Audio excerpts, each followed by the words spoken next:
This is the, uh, I think we'll take today and at least one more lecture to complete this model. And so let's have a very brief idea about what we have done on the public. Right? To put things into context, we need to have a simple idea about what we have already covered. Now, the first thing that we have already done is based on the problem of reveal preference, the way how truthfully I reveal my preference. And then we moved on to the problem of collective decision. And as we have seen that people prefer different levels of expenditure on public goods, contingent upon the tax structure, whether it's uniform, proportional, or progressive. And then we have connected individual's utility with that level of expenditure. We faced a problem, then started with the problem of aggregating these preferences. So from individual preferences to aggregate preferences. So as we have seen in the dictatorship, it's very simple. The dictator's preferences will dominate.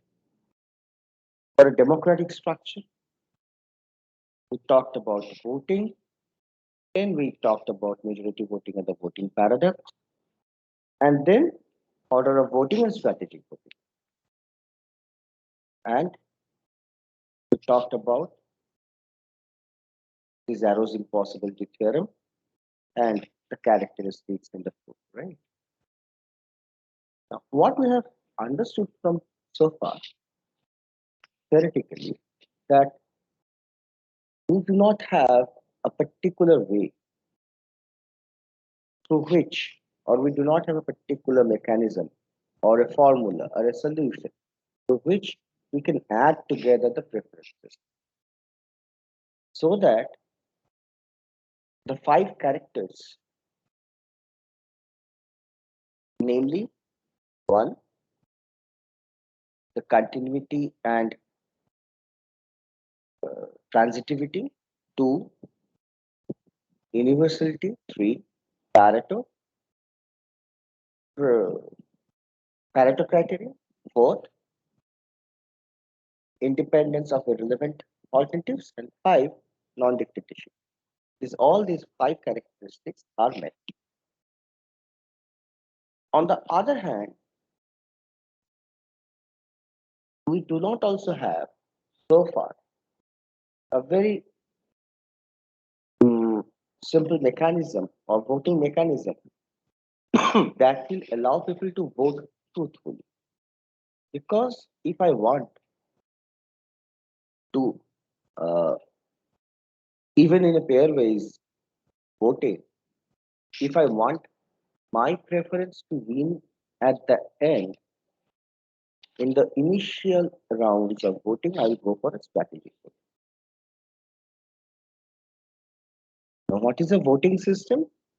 It's basically nothing but a set of voting rules through which a group of individuals try to reach or attain a collective decision, right?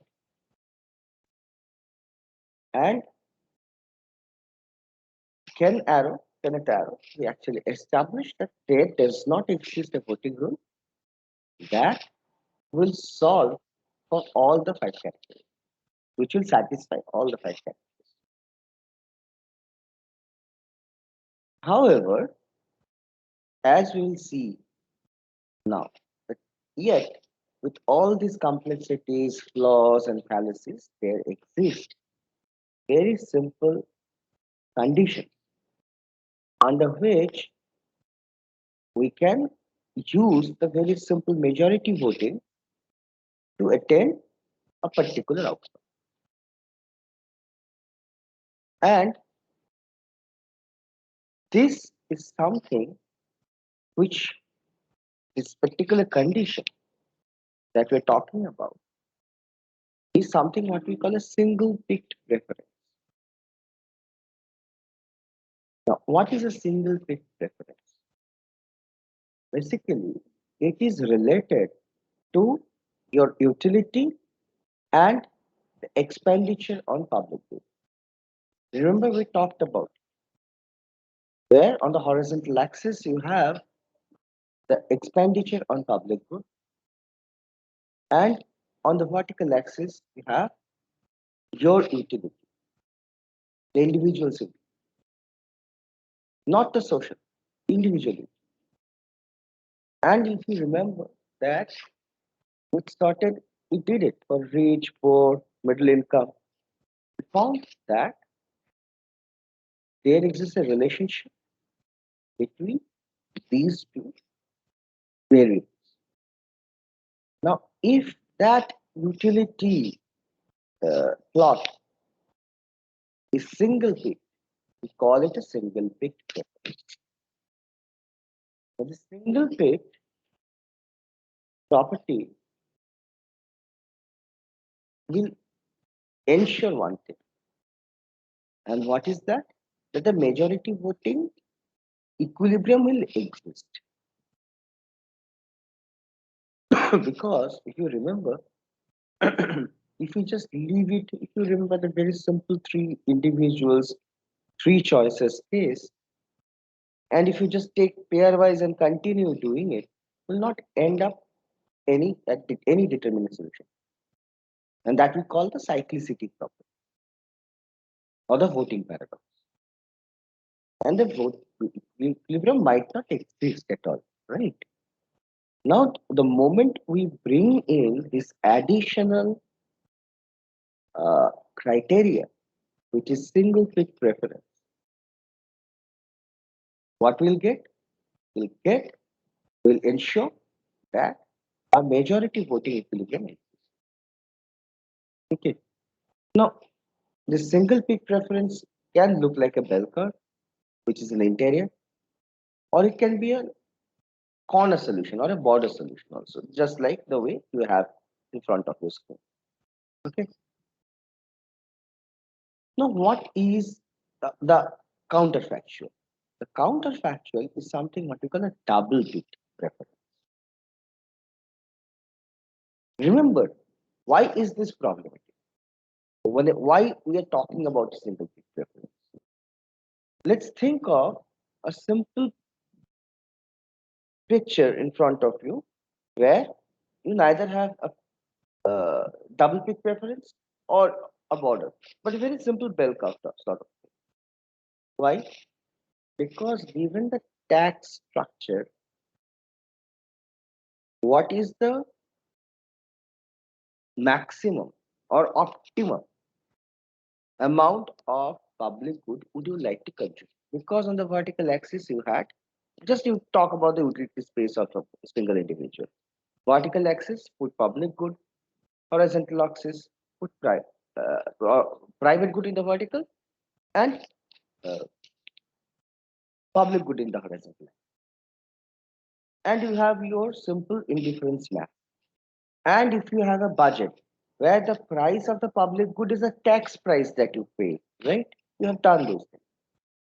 And you then have a simple optimum consumption bundle, which will have for this ith individual one portion of some portion of or some quantity of the private good and one particular level of public good.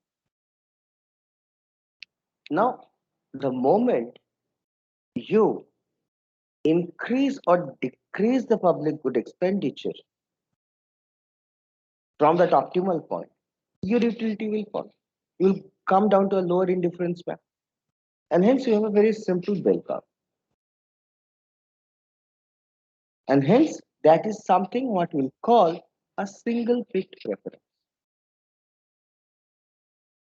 Now, depending on the functional form, it can be interior, just like that we discussed right now, or it can be a border solution, the type which is available on your screen right now.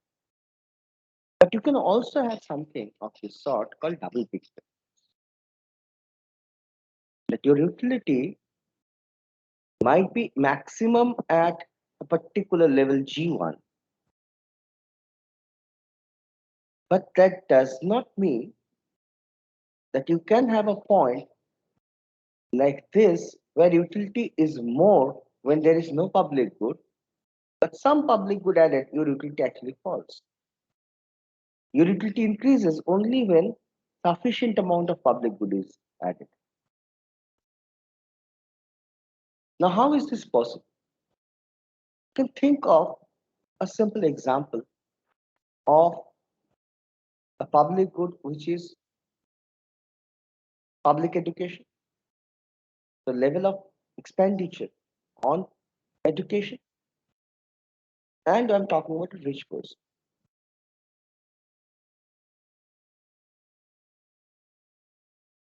So he might think that if the government provides like till secondary education, only then his utility is maximum. Now we can connect it to something of what we call a coordination game. I'll just take a very simple deviation from here, and you can think of uh, basically there is this very nice book by Professor Bruce Wittig, and this is a very unique book which I refer in this advanced economic theory lectures. It's called Games in Development Economics. Now, in development economics, whatever you have studied, I'm dead sure that you have not talked about a game theoretic approach. But what Bruce Wittig does is simply he basically understands that development is a process where you must have multiple agents, just like we have in front of us right now.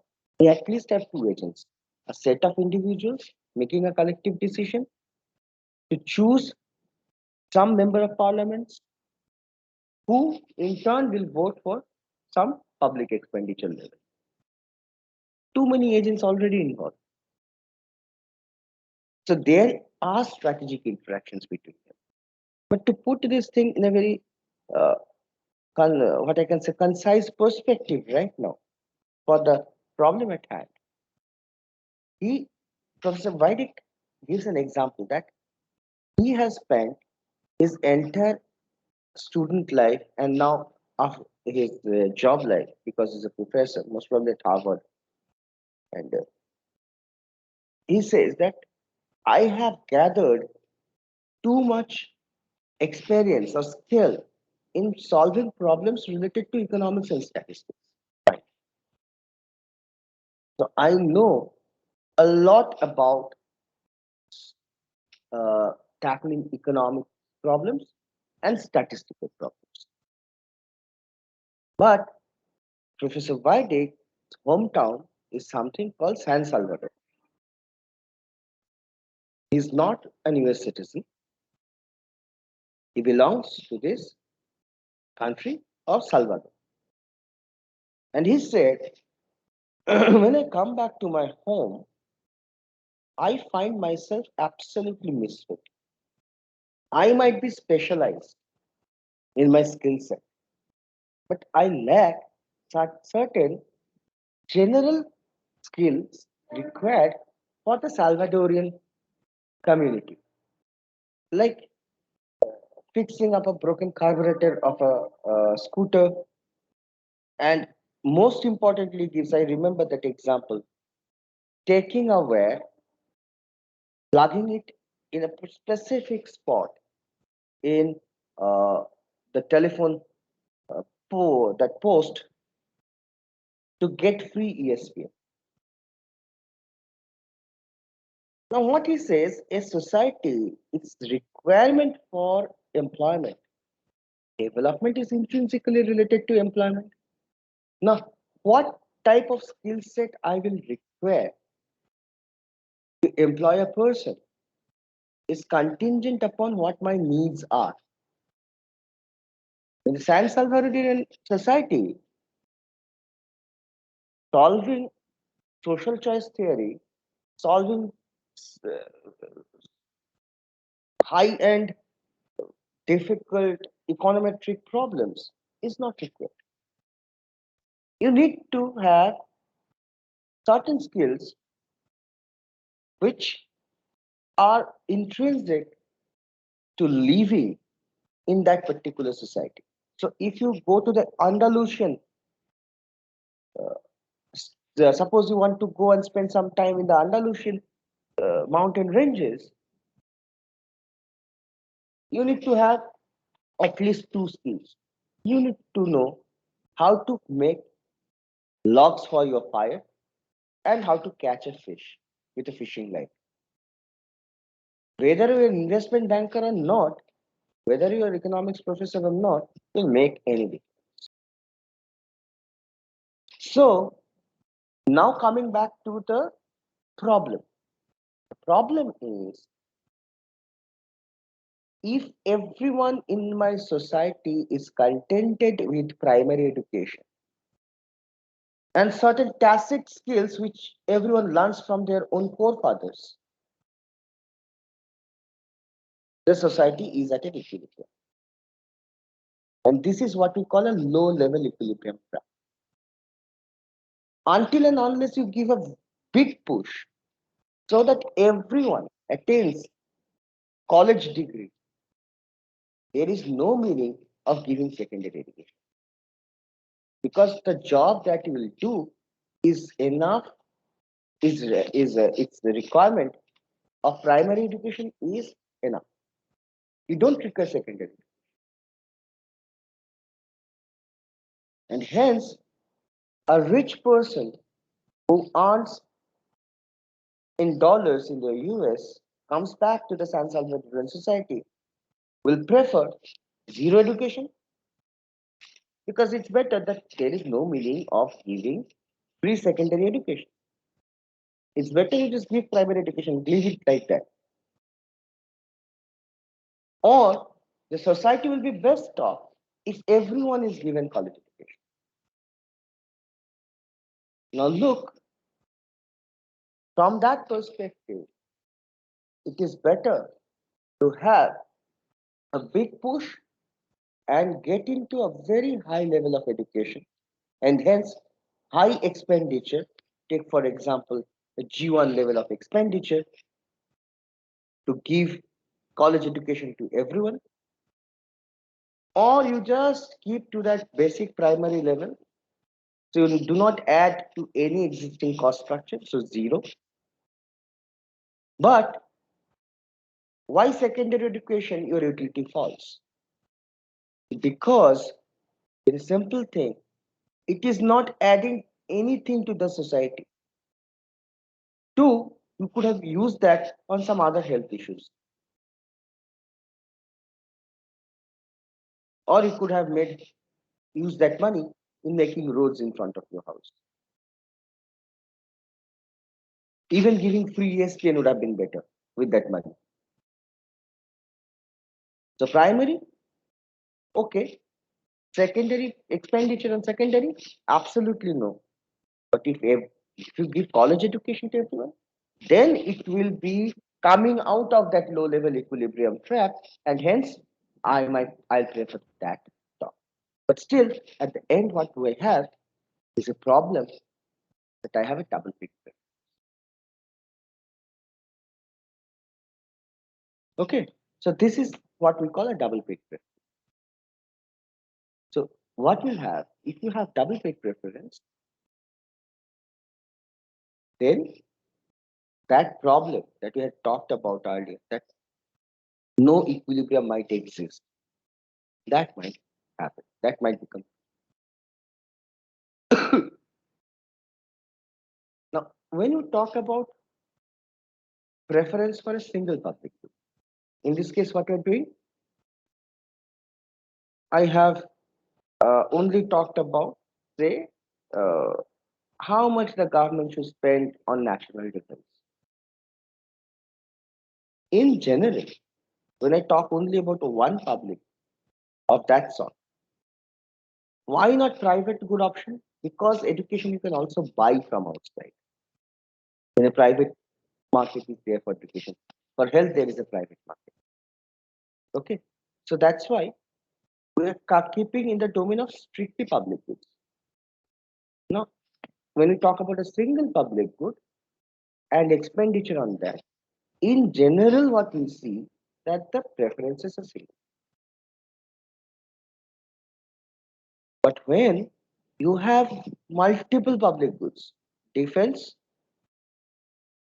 road, street light, and you ask people to rank them, then the preferences are hardly seen.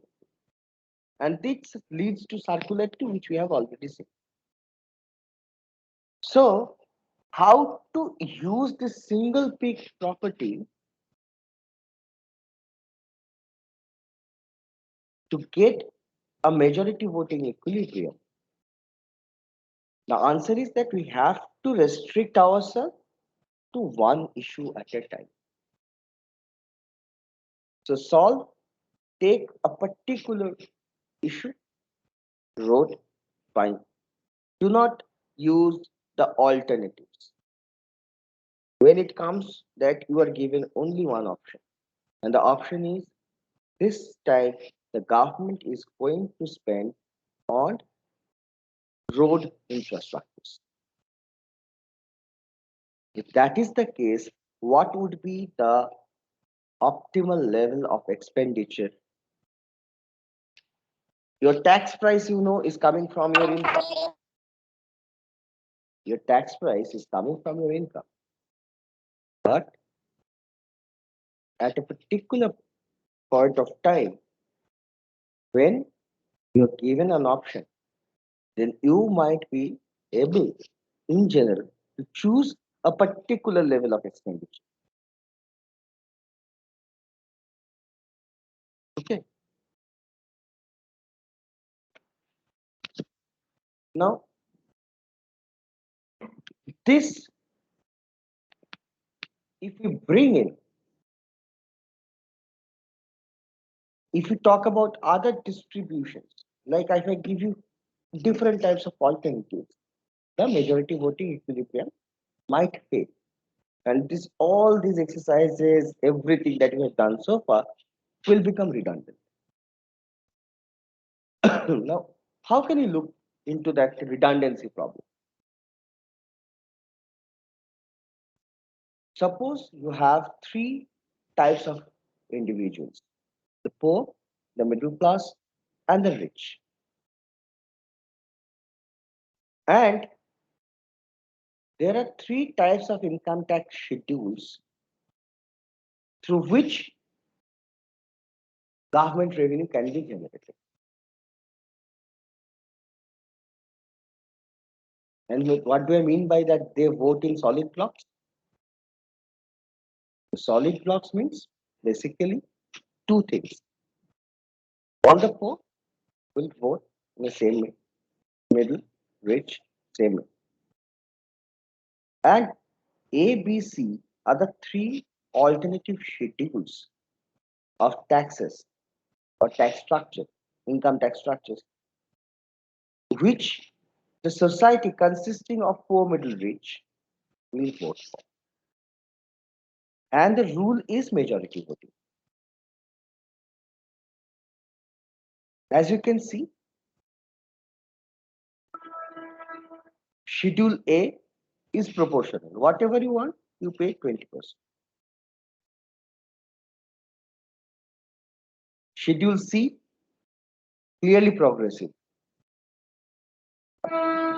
Schedule B gives more weightage to poor and middle and has a largest tax burden on the rich. Now, if we leave it to these individuals, what will happen? Poor and middle will club together and propose the Schedule B.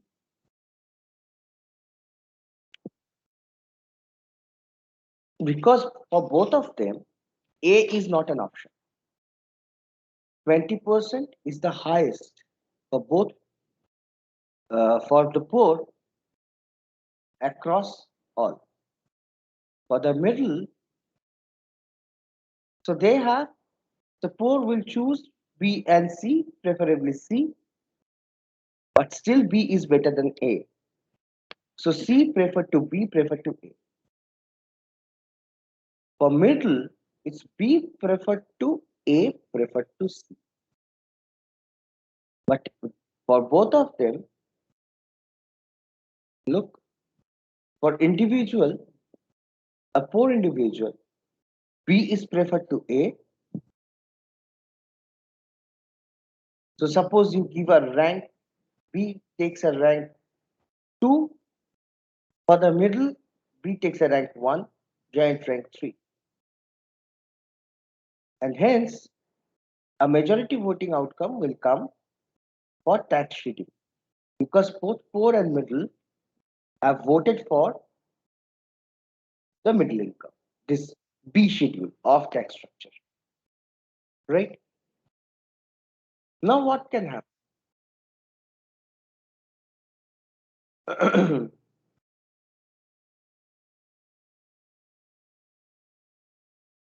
Now, look, after this happens, the rich might approach the poor and say, look, why you are choosing E? Why don't you choose C as an alternative? Because from 18%, your income tax structure will become 70%. So you are a winner. And from B to C, I am also winner. Though I would have preferred A, but still 22% is less than 20%. So if poor and rich come together, if the rich are able to convince the poor, then the poor and rich now will go for a majority voting and C will become a winner. Now, when C is coming out to be an option, majority voting outcome, the middle class getting, okay, look, 21% is the highest, 20% is still less. So let's club with the rich. They will readily agree to go to the A schedule. So then now middle and rich will club together and propose A. Look, basically what we get, we're going back to the same problem of same cyclical pattern. So even if you have a very different type of options to choose from, then majority voting will not.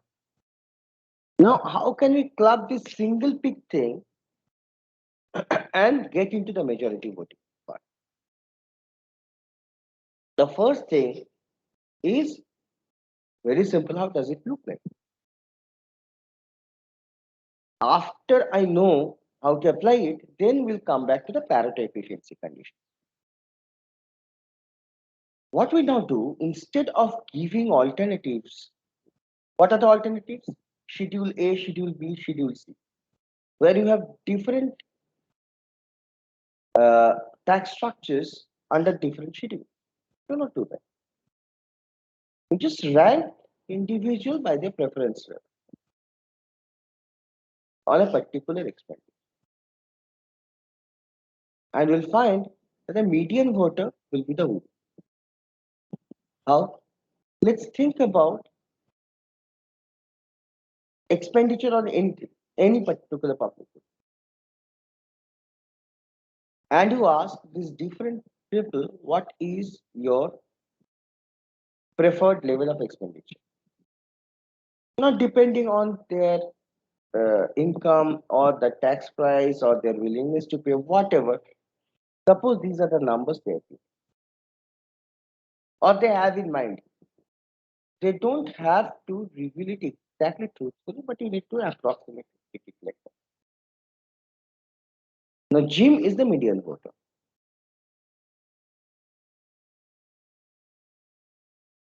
Now, if you go for majority voting, now apply, look, it is uniform. You are ranking in one direction. So these values are in increasing order. Now what you do, without looking into anything, you know the this will be the majority voting outcome. How?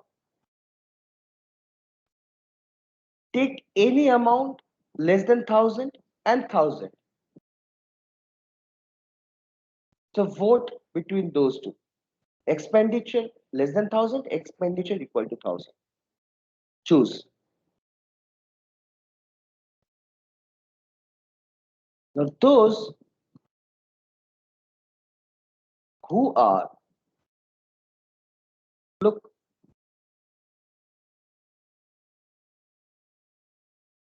those who are like John and Jill, they will prefer 1,000. Why? Jim will always prefer 1,000. John and Jill, they would have preferred higher, but still they will prefer 1,000 over anything less than 1,000. So when you just keep two options, sorry, to a society consisting of these five individuals, you just give them two options. Any amount, 1,000 minus X and 1,000. Jim, John, Jill, they will vote for 1,000. Lucy and Tom, they will maybe the other thing, 1,000 minus X. But look, two of them under 1,000 minus X, three at 1,000. Similarly, you take any value, 1,000 plus X. Jim will prefer for 1,000, but Lucy, Tom, they will prefer 1,000 rather than 1,000 plus X. So they will also vote for 1,000. So again, 1,000 wins. And hence, this is what we call the median voter outcome. So the median voter basically determines what will be the level of expenditure on public goods. And in real life also, you see, most of the government projects, we say these things are to some extent vote bank politics, politically oriented. We use these terms very casually. But basically, what you want to do is to capture the swing voters. Suppose you have a continuum of 0 to 1. You can think of a continuum, right?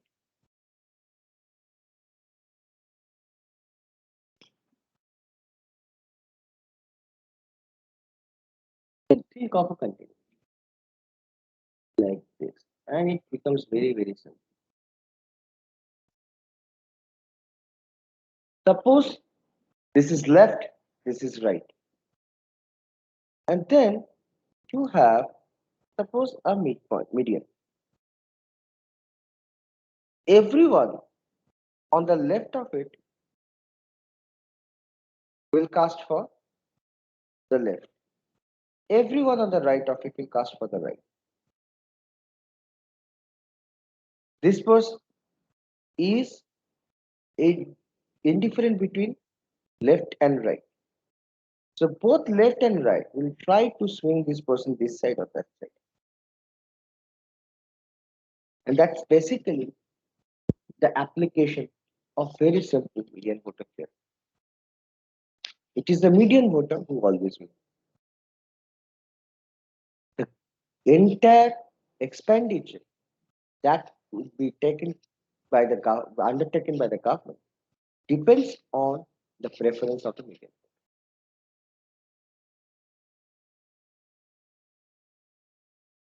Now, what will the median voter do? He will only compare his own benefit and cost. When Jim is saying 1,000 is my preferred level of expenditure, he is already calculating the benefit that he will get by consuming that equivalent amount of public good and the tax price he is paying.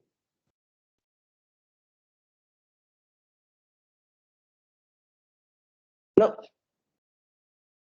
when you talk about an individual, his individual gain, private benefit is obviously less than the social benefit. But also remember the cost he bears is also less than the aggregate cost. Now,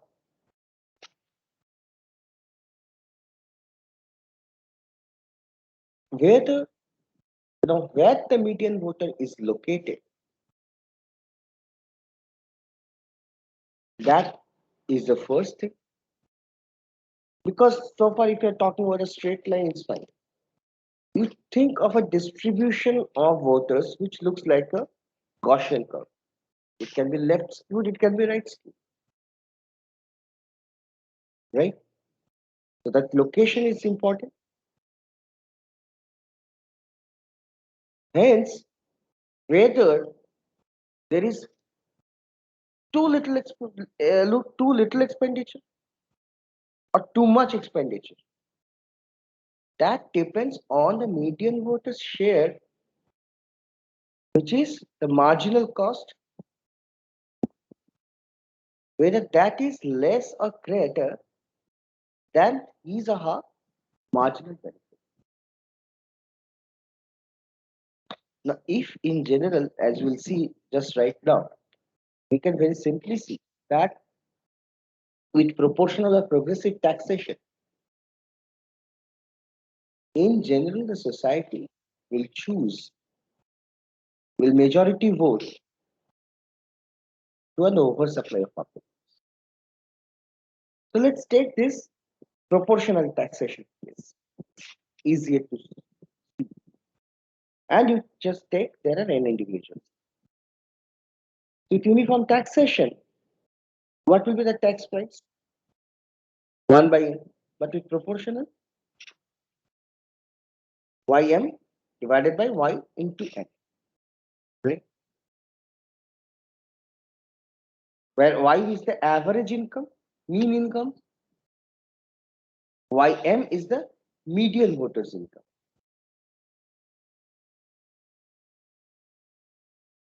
Why are you talking about this? Because I know by median voter this will be, ym will be. Now, what will be the tax price? This will be the tax price. Now, with progressive tax, this will be even lower. Now, when we have a symmetric distribution, a Gaussian curve, which neither non-skew, the symmetric one, then obviously the mean will be equal to median. When we have a pure perfect normal curve, what will happen? Mean equal to median equal to mode. That's the beauty of a normal distribution. Now, in that case, look, ym will be equal to y, and you are left with 1 by n, which is nothing but you could have got when there is uniform taxation. Right?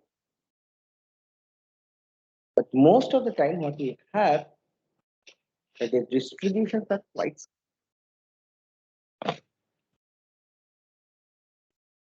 and there are more number of poor people and less number of, or very few number of rich people.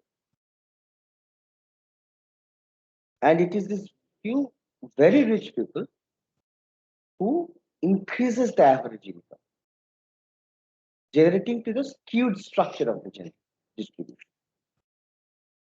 Now, this would have been an uniform distribution, right? However, if you talk about very handful, a few number of very rich people, then the average income will go up. So Y bar will be here, median income will be here.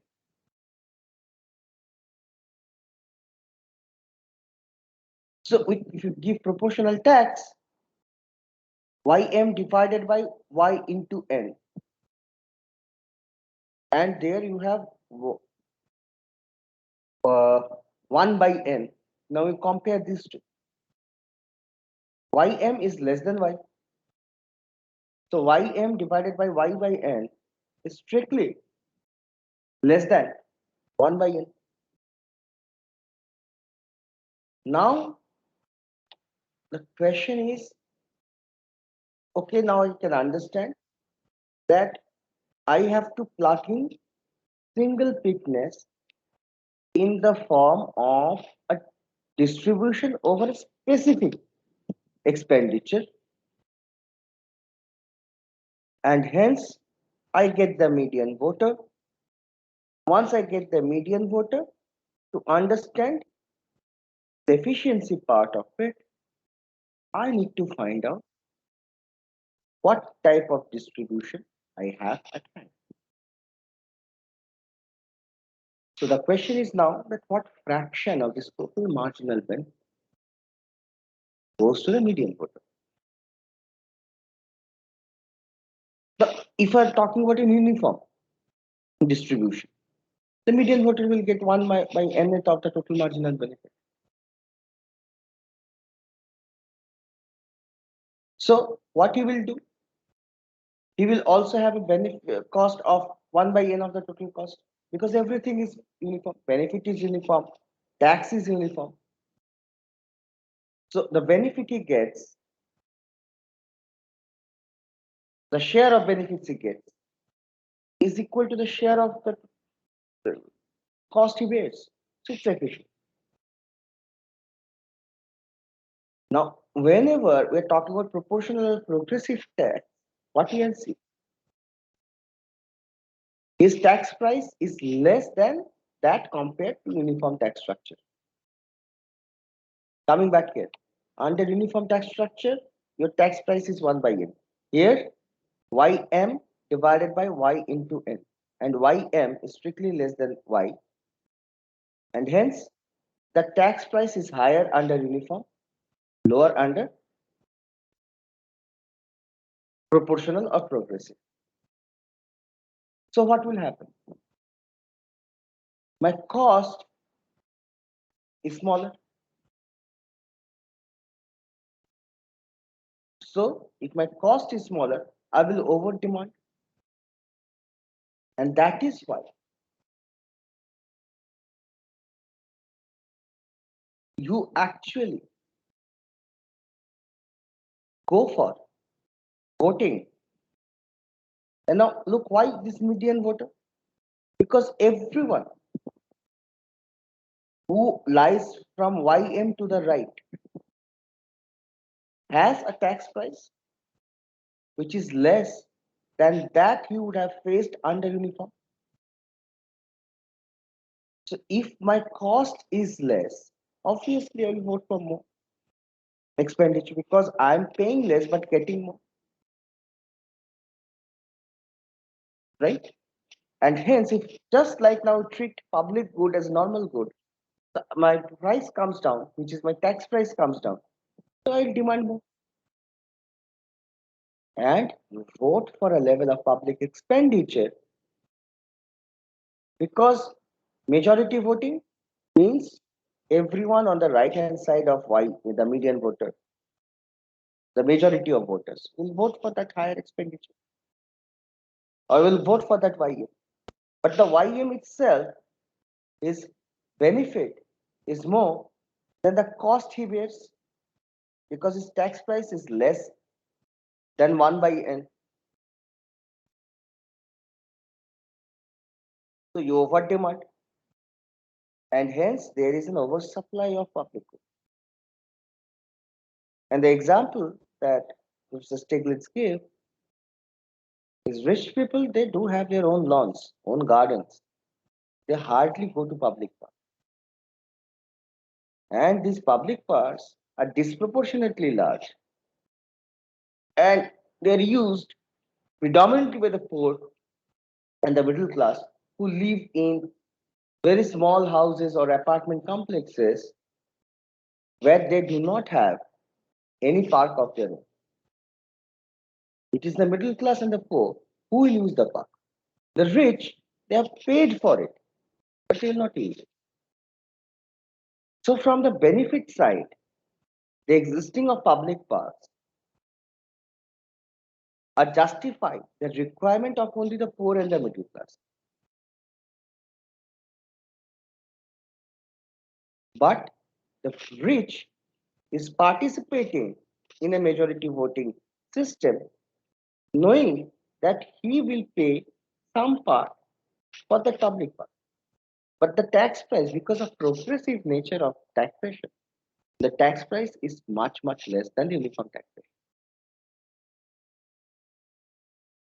And hence, they overspend, they overdemand.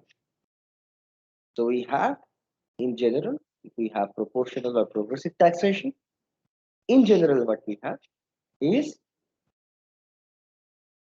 excess supply of the public.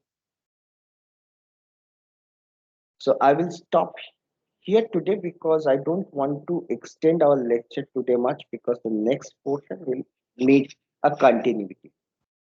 There is no reason of starting it from here. So this is the basically this part is also done.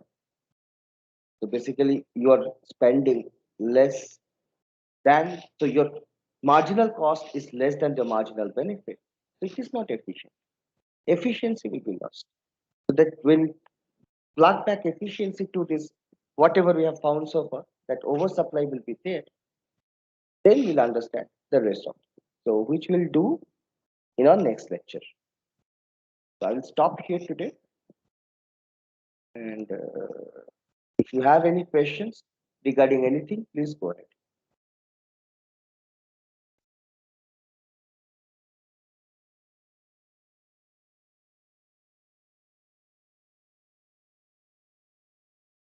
Oh, okay, one more thing. Unlike last time, hold on for a second.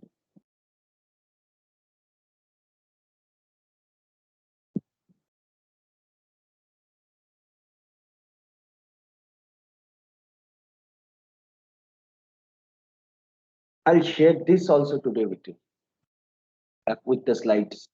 This is already ready. The solution mechanism for class test 2, which you did yesterday.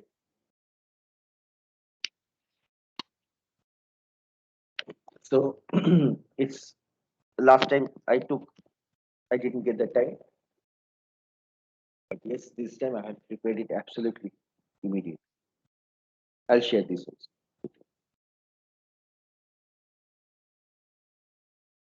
If you have any questions, please go ahead.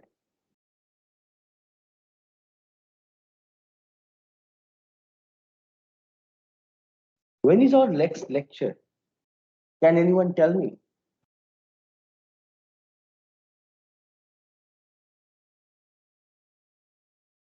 Because 13th is a holiday, 14th is a holiday, 15th is a holiday. It's only 20th of this month we have our next lecture. Yes, next the Wednesday after next Wednesday. We do have a long break in between. So what I will do, I will share the complete slides of this particular uh, social, the public choice part 3. Have a look. And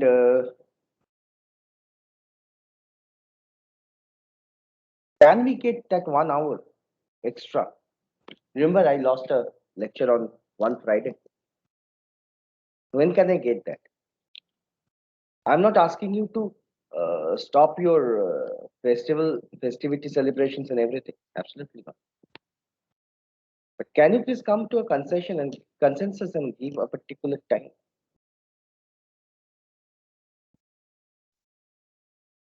Where we can have this added lecture, this additional compensatory lecture. Else I have to be a dictator. Please get a majority voting outcome at least. Else I have to just give a particular date.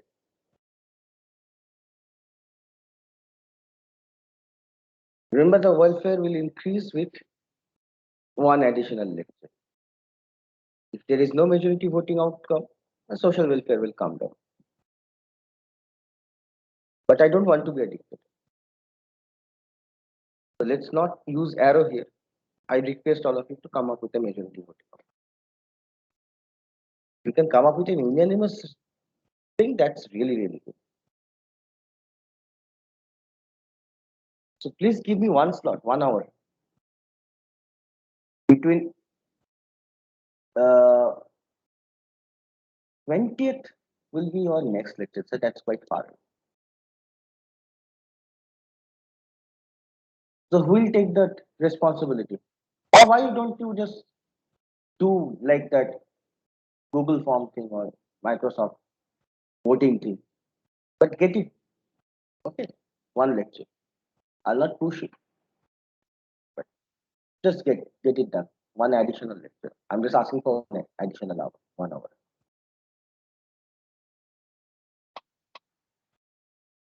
If you do not have anything, let's end the meeting here. See you on 20th or before, contingent upon if you give me a time.